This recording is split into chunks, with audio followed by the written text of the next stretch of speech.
Hello बच्चों, let's read the given question. The question says a particle is performing SHM with energy of vibration 90 joule and amplitude 6 centimeter. When the particle reaches the distance 4 centimeter from mean position, it is stopped for a moment and then released. The new energy of vibration will be. Option 1 given है 40 joule, option 2 50 joule, option 3 90 joule, option 4 60 joule. So इस question में we need to understand about the concept of energy of a particle performing SHM. So जब हम energy की बात करें particle में, so we know कि there are two types of energy associated with the particle performing SHM. So we can show it over here.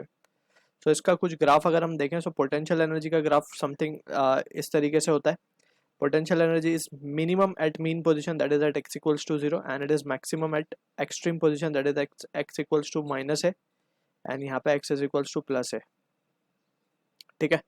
So this is about the potential energy graph. अब अगर हम बात करें kinetic energy की, तो kinetic energy का graph कुछ इस तरीके से आता है. ठीक है ना. Kinetic energy is maximum at mean position. तो यहाँ पे हम देख सकते हैं जहाँ पे काइनेटिक एनर्जी मैक्सिमम है वहाँ पोटेंशियल एनर्जी मिनिमम है, और जहाँ पे काइनेटिक एनर्जी मिनिमम है वहाँ पोटेंशियल एनर्जी मैक्सिमम है. सो वी कैन से जो टोटल एनर्जी होती है, total energy is constant over here, and total energy is given by the sum of kinetic energy plus potential energy. अगर हम इसको एक्सप्रेशन निकालें इसका, तो वी कैन सी के काइनेटिक एनर्जी का एक्सप्रेशन लिखा जाता है half M omega square A square minus of half M omega square X square plus ये पूरा काइनेटिक एनर्जी है. पोटेंशियल एनर्जी का आता है half M omega square X square. तो यहाँ से we have the total energy expression as half M omega square A square. So यहाँ पे हम देख सकते हैं carefully. So this is coming out to be a constant, we can say. यहाँ पे m constant है, ओमेगा एंगुलर फ्रीक्वेंसी constant है for particular SHM, a is also a constant. ठीक है. तो this is the case. Apart from this, we also need to understand an important point, that is जब भी particle SHM perform करता है,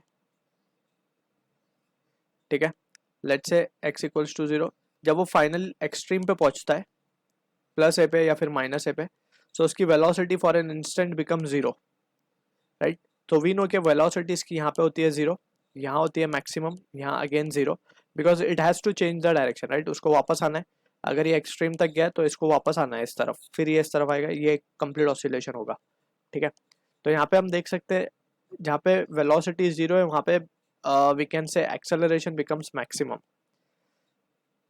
acceleration maximum, acceleration यहाँ पे zero because velocity has reached its maximum value. तो velocity constant हो गई mean position पे, एंड कांस्टेंट वेलोसिटी का differentiation is zero, so acceleration will be zero, and यहाँ पे अगेन मैक्सिमम हो जाएगा. सो यहाँ पे हम देख सकते हैं फॉर एन इंस्टेंटली वो सिर्फ जीरो होती है, then it change its direction and it come in the opposite direction. ठीक है. तो इस तरीके के सिचुएशन होती है for a particle that is performing SHM.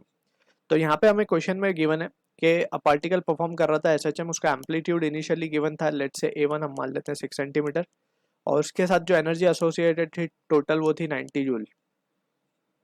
When the particle reaches at 4 centimeter, जब पार्टिकल 4 सेंटीमीटर पे जाता है तो उसको रोक लिया जाता है. अब जैसे ही इसको स्टॉप किया है तो ये यहाँ पे उसकी एक्सट्रीम पोजिशन शिफ्ट हो गई, दैट मीन्स कि now amplitude has become 4 centimetre. So energy कितनी एसोसिएटेड होगी वो हमें फाइंड करना है. तो जस्ट वी कैन सी के हमने जैसे देखा energy is proportional to A square. ठीक है. क्योंकि पार्टिकल सेम है, उसके मास एंगुलर फ्रीक्वेंसी सेम है, सो जस्ट एम्पलीट्यूड में चेंजेस आए हैं, तो we will be taking this relation that is E proportional to A square. So we can write E2, इसको मान लेते हैं E2, इसको मान लेते हैं E1. तो E2 upon E1 will be equals to A2 upon A1 का द होल स्क्वायर, और A2 अपॉन A1 की अगर हम बात करें so it is 4/6 the whole square. So finally E2 की क्या वैल्यू आ जाएगी, E2 comes out to be 4/6 means 2/3 यानी कि 4/9 इंटू E1 हमें गिवन है 90 जूल.